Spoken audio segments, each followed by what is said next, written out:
Let's look at the hyperbolic tangent. What we want to do is observe that the definitions that we see in the standard trigonometry are maintained with the definitions for the hyperbolic functions. That is, we have these definitions for hyperbolic sine and hyperbolic cosine, and then we take ratios to form the other four hyperbolic functions. So the hyperbolic tangent is just the ratio of hyperbolic sine to hyperbolic cosine. So when you actually take those ratios, the 1/2s absorb, and you're just left with the exponential terms. So just remember that as you're working through these problems. That's always an easy way to get comfortable early on without feeling like you're starting from square one. So now with the hyperbolic tangent, we can see basically what's going on as far as limits at infinity. What I want to do first is factor from the numerator and denominator e to the x, and that'll leave 1 minus e to the negative 2x divided by 1 plus e to the negative 2x. And of course the e to the x's, they both absorb. And now of course, as x passes to infinity, both of these terms tend to 0, and we're just left with 1. So we get a horizontal asymptote of 1. Likewise, if we factor e to the negative x from the numerator and denominator, we're left with, in this case, e to the 2x minus 1 divided by e to the 2x plus 1. Of course, the e to the minus x, they both absorb. And we're left with the negative 1, since as x approaches negative infinity, both of these terms tend to 0. So we just get negative 1 over 1 or negative 1. So again, another horizontal asymptote. Now, I want to make a few comments here. If we take the definitions of hyperbolic cosine and hyperbolic sine and we square them and take the difference, we get 1. So that's really like a fundamental identity. We're used to the plus with the regular trig terms, but we can use that fact to generate new hyperbolic identities. Now, for the derivative of the hyperbolic tangent, we could go back to the original definition, but let's just go to the definition of hyperbolic tangent as the ratio of the hyperbolic sine to the hyperbolic cosine, since we know what their derivatives are. And so we can apply the quotient rule. So we have hyperbolic cosine times hyperbolic cosine minus. Now we take the derivative of the denominator, which is hyperbolic sine, times the numerator, hyperbolic sine. So we get the square of the hyperbolic cosine minus the square of the hyperbolic sine. And of course, that's the fundamental identity. We get a 1 up top, and downstairs we just get the hyperbolic cosine squared. Now, of course, 1 over hyperbolic cosine is secant, by definition, hyperbolic secant. And if we square it, we just get the square of the hyperbolic secant. Again, when we think about these, and if you want to fill this in, this is just the reciprocal of the hyperbolic cosine. So you can just fill it in. Once you learn hyperbolic cosine and hyperbolic sine, you know everything else, and we're just squaring that.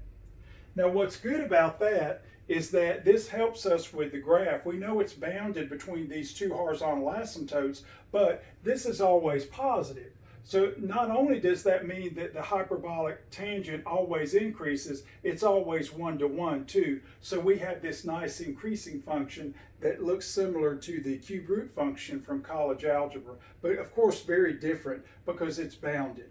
Now, again, I just want to make the point that when you make these comparisons and these analogies to the regular trig functions, they are extremely helpful. But be sure that you remember the distinct differences. Now what we want to do is what we did with the hyperbolic sine. Let's solve for the inverse function. So now we have y equal to our definition for the hyperbolic tangent, and then we just cross multiply by e to the x plus e to the minus x. That gives us y times e to the x plus y times e to the negative x equal e to the x minus e to the negative x. Now, of course, like we did before, we want to make this quadratic in e to the x, so we're going to multiply this equation by e to the x. That'll give us y times e to the x squared plus y, since the e to the minus x and times e to the x, they absorb to give 1. And then we have what? E to the x squared, and again another minus 1 because those will also absorb. Now what we want to do is get everything on one side. We have a coefficient here of 1 for e to the x squared, take it to the left side. That'll give coefficients of y minus 1 of e to the x squared. And then, of course, we have a y. Bring the 1 over, we get a y plus 1. Now, what I want to do is rig this as a square root property. So first, let's go ahead and divide by y minus 1, because of course here we know that y is never equal to 1 or minus 1, which I've actually written down here in the final answer. And so when we do that, we just divide through and we get e to the x squared plus y plus 1 divided by y minus 1. Now, convention actually likes things to look a certain way. We always write our formulas a certain way.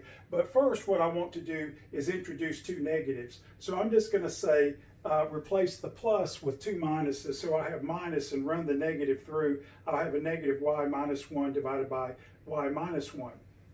And now, as I was talking about convention, let's go ahead and multiply and divide by negative 1 to give us a 1 plus y divided by a 1 minus y, which is completely equivalent. And then write this as a square. So we'll take the square root of 1 plus y divided by 1 minus y, quantity squared.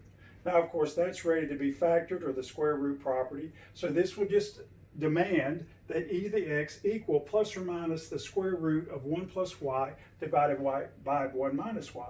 Well, this quantity is well defined, but certainly it could never be negative. For instance, this is a positive quantity, and this could never be negative. So what I've written here in red is that we select the positive square root. And so now e to the x is just the positive square root of 1 plus y divided by 1 minus y. And now, of course, what's a logarithm? It's a power of the base. So x, or the inverse hyperbolic tangent, will be 1/2 times the natural log of 1 plus y divided by 1 minus y, where we just use the power rule to bring the 1/2 down. Now again, this is the standard convention for writing the inverse hyperbolic tangent.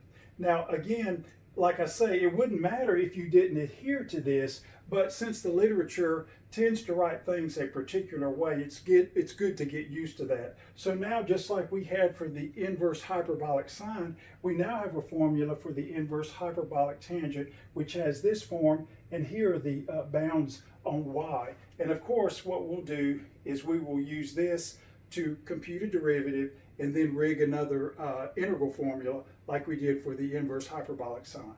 And we are done.